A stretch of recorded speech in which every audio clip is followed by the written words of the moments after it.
Perdebatan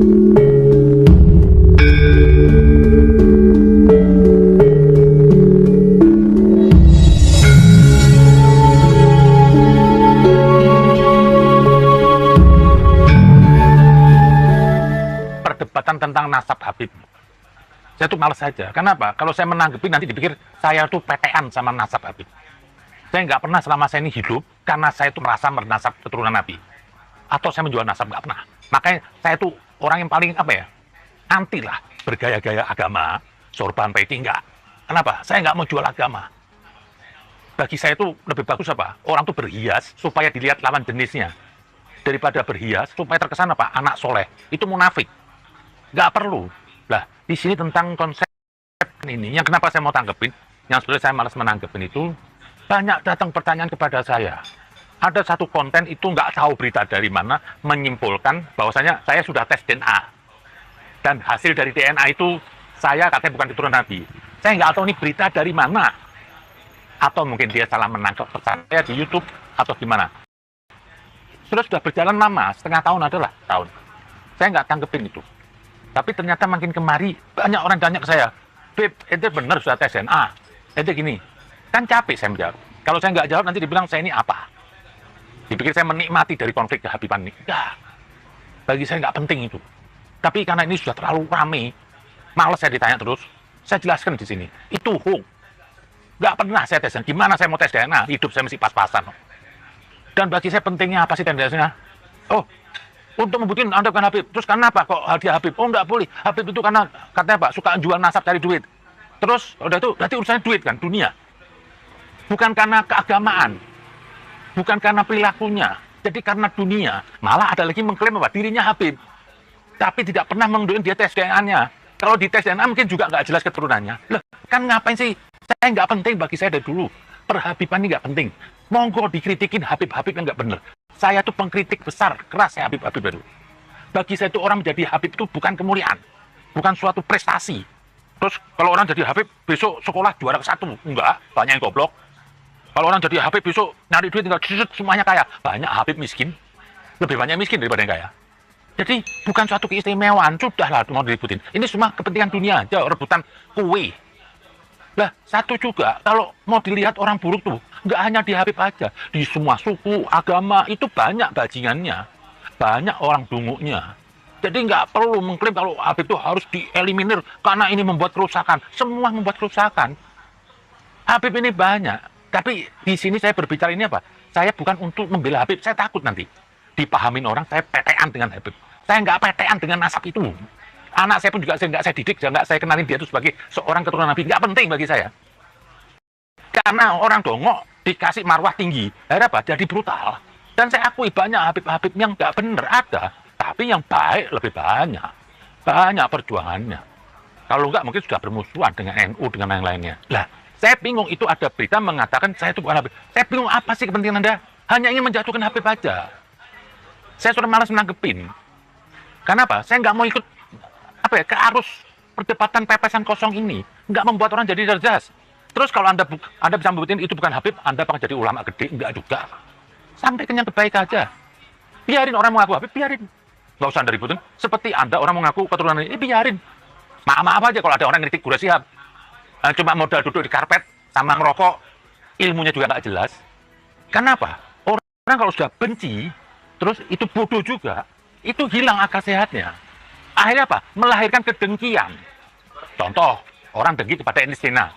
Karena etnis Tionghoa itu sukses ekonominya. Ini karena dengki ekonomi aja. Padahal etnis Tionghoa juga banyak yang miskin. Dan kalau etnis Cina itu dia sukses karena dia bekerja keras. Tapi itu ada unsur. Tapi kenapa di sini tidak ada kaitan dengan agama? Padahal kalau mau dihitung-hitung, kekuatan ekonomi dipegang Tionghoa. Kenapa nggak ada yang berontak? Nggak boleh berontak. Etnis Tionghoa itu juga warga negara Indonesia. Sebab biar negeri ini juga maju. Terbukalah banyak pasar. Nah, begitu juga Habib. Kok sampai ada yang bilang saya itu sudah tes DNA, dari mana datangnya? Saya pikir begini loh, nggak usah lah. Apa orang melihat saya bukan karena Habib aja?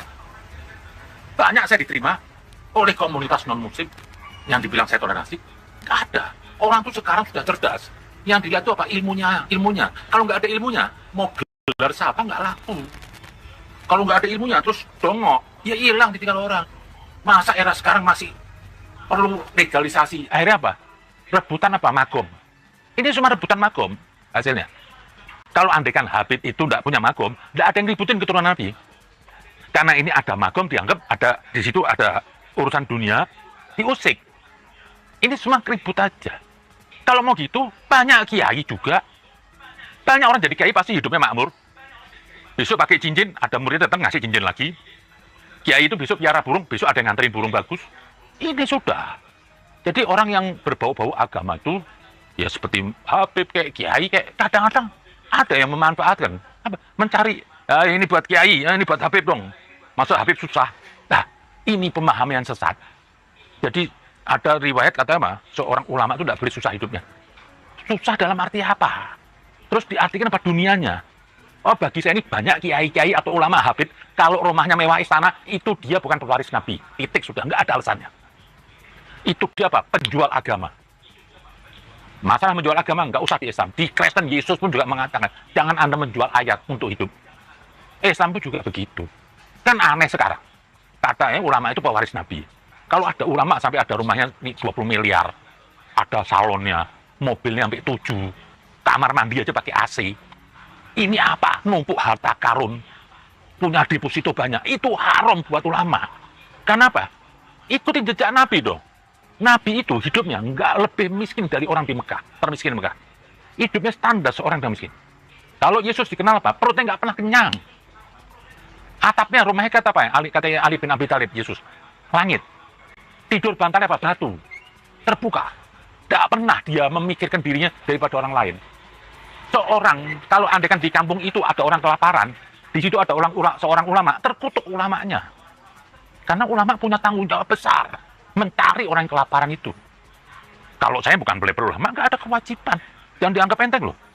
Enak aja, mau jadi pewaris Nabi, mau enaknya aja terima amplop. Di saat tanggung jawab nggak mau. Nah ini semua ada nggak di Habib aja. Dan Habib segelintir aja begitu. Banyak juga kiai begitu. Jadi sudahlah. Jadi kebodohan, kedunguan ini bukan hanya di Habib, ada di kiai, ada di semua agama. Tidak ada yang sempurna. Tapi yang itu dikatakan saya, sudah tes DNA, saya dikontak berapa orang Habib. Bener loh, Zen. Saya bilang, enggak benar, itu hoax. Kok nggak ditanggepin? Saya ngapain nanggepin pepesan kosong? Karena perdebatan bagi saya Habib ini apa? Nggak menambah orang cerdas. Karena apa? Keluar hasad, keluar caci maki. Lihat aja orang menolak Habib, sudah murtad serampangan sekarang caci maki. Ada agama dengan kebencian? Tidak ada. Agama itu cinta. Tidak ada agama bagi orang yang apa? Tidak punya cinta kasih. Cinta itu asal. Jadi kalau ada output agama yang membuat orang itu sakit hati, kecewa, itu bukan agama. Oh, saya mau ngajak orang jadi baik, tapi dengan ini Habib bangsat ini. Nah, tidak ada. Harus dengan lembut. Kalau ada orang menyampaikan suatu kebenaran, kata Ali bin Abi Thalib, dengan marah-marah, itu ada maksud lain. Bisa jadi dibayar, bisa jadi ingin mengadu domba. Semuanya ini ada di semua suku, semua agama. Banyak order gitu. Oh, kalau ada pendakwah, pendeta, atau Habib yang caci maki laku di agama. Karena ini ada yang mainin. Ada amplopnya. Dia nggak sadar kalau itu dipakai alat. Nah, di sinilah. Jadi, saya mau jelaskan sekali lagi. Bahwasanya saya belum pernah tes DNA. Dan sudahlah, ngapain sih ribut pepesan tes DNA? Ini zaman sudah modern. Kalau memang ada Habib, ya benar, kritik aja. Sebelum ada orang meributkan tentang Habiban, saya duluan sudah meributkan. Saya duluan sudah mengkritik. Jadi nggak perlu jadi pahlawan, saya sudah mengkritik Habib. Enggak. Saya sebagai Habib sudah kritik dari pertama. Dan saya yang orang paling anti ada kelas-kelas nasab. Karena Ali bin Abi Thalib bilang apa? Hubungan Allah dengan makhluk tidak ada hubungan nasab. Jangan merasa Anda punya fasilitas lebih atau mengharapkan kelebihan. Atau kalau maksiat, tidak dosa, ada kata Ali bin Thalib. Orang itu derajatnya naik atau mulia di sisi Tuhan dari amalnya. Kapan dia tuh mengikuti anjuran Tuhan dan kapan dia menghindari larangan Tuhan. Itu kata Ali bin Abi Thalib. Dan lagi dikatakan apa? Berilah orang itu kedudukan di depan karena perilakunya, karena amalnya, bukan karena nasabnya. Kalau emang karena nasabnya goblok, taruh di belakang. Masa goblok taruh di depan, cuma modal sorban. Ngapain? Nah itu ada banyak agama. Mau di agama itu yang banyak dikritik, diancam itu Pak orang baik. Kiai dikritik, ulama dikritik. Kalau ada ulama mendeket-deketin penguasa, kata Rasulullah apa? Ragukan keimanannya. Sekarang ulama apa? Jadi jurkam. malah mengatakan yang lucu, ini semua capres tidak layak dilekatkan agama. Tapi ada yang memandang seperti utusan Tuhan. Sampai ada yang bilang, yang nggak mendukung ini bisa kafir. Sampai ada yang bilang, ini sudah ditakdirkan Tuhan. Loh, mendahului, Pilpresnya aja belum. Ada satu ulama bilang, ini sudah takdirnya Tuhan. Loh, berarti dia tahu rumah tangga Tuhan. Pilpresnya aja belum. Jadi sudah ditakdirin nih orang, kan ini gendeng ini. Padahal mereka ini semua Islam kalau lihat ya belum lah. Saya nggak mau nyebut paslonnya. Sudahlah, lah dari sini sekali lagi saya minta lah. Hentikanlah, kita ini Islam nggak perlu gontok-gontokan. Kalau Anda bilang Habib, Anda kritik itu betul, saya sudah kritik duluan sebelum Anda. Dan nggak penting. Masih menggugat nasab orang. Misalnya Anda orang Jawa, besok ada ngomong, enggak, Anda ini orang Batak, ya tetap aja Anda nganggu Jawa. Emang kalau dengan bantahan, oh ini supaya nanti saya cegah apa? Orang nggak perlu manggil dia Habib. Ya, kayak nggak ada kerjaan yang lain. Apa sih? Jadi saya akhiri aja tentang saya sudah tesnya Anda tidak benar. Dan saya nggak berkepentingan. Saya mau orang ngatain saya itu saya bukan Habib, monggo. Orang nggak mengaku saya Habib terus saya besok saya nggak bisa kencing. Enggak. Saya masalah kok. Karena bagi saya itu orang yang meributkan Habib-Habib itu dua-duanya sama. Yang satu berkepentingan, kehabibannya dia bisa jadi duit. Ngapain? Saya sih diem aja. Yang kedua, ya mau rebutan lagi, ini kepentingan. Ini rebutan makom. Karena begini, menurut saya begini, orang itu jadi hebat bukan karena nasabnya, karena yang kuat dari dirinya. Itu orang akan menghormati. Jadi orang jadi mulia itu bukan karena keturunannya, tapi apa? Karena perilakunya. Dan ini dunia ini sudah terbuka sekarang. Orang goblok tertinggal, orang dungu tertinggal. Sekarang Pak, orang sudah cerdas dengan buka Google. Sekarang kita mau ngomong nggak bener, orang buka set Google ketemu lu salah. Jadi roda zaman ini akan menggilas orang-orang yang berjalan dengan dengkul, orang yang berjalan dengan tanpa ilmu. Akan digilas ini semuanya. Jadi agama-agama yang dogma itu akan digilas, akan digugat sama orang-orang. Jadi sekarang ini pinter-pinter Anda, kalau Anda berbicara nggak ada rasionalnya, Anda memaksa orang untuk meyakini tapi nggak masuk di akal, itu tahayul. Kelihatan, jadi sekarang nih nggak usah pakai nasab siapapun. Anda kalau baik, insya Allah di kandang makan Anda dihormatin. Saya juga merasakan, bisa saya menyampaikan suatu baik, kasih, di mana tempat saya dicintai. Jadi bagi saya nggak penting merek agama, apalagi merek Habib, nggak penting. Itu aja, dan saya belum pernah ada tes DNA. Jadi saya minta maaf kepada semuanya, bagi yang masih sibuk membicarakan nasab, bagi yang menolak dan yang mendukung, saya bukan karena berkebencian. Anda semua saudara saya, dan saya nggak akan menanggapi apapun, karena saya nggak mau terlibat dalam menciptakan orang itu keributan. Apalagi ribut itu pepesan kosong, yang membuat orang jadi hasad, jadi dengki. Karena suku itu tidak bisa dinafikan. Allah bilang dalam Al-Quran, aku ciptakan manusia bersuku-suku atau berbangsa-bangsa untuk saling mengenal, bukan saling membenci. Dan lagi, di atas nasab itu ada kemuliaan lebih mulia. Apa? Ada roh Tuhan. Dalam diri manusia itu semua ada roh Tuhan. Wa nafahtu min ruhi. Jadi nggak perlu, nggak ada lagi, di atas roh itu nggak ada lagi. Jadi nasab itu bagi saya itu jauh lah, nggak penting. Roh lah, roh itu kita jaga. Nah, di sini saya menutup. Saya ingin mengutip dari perkataan dari Pak Nelson Mandela itu.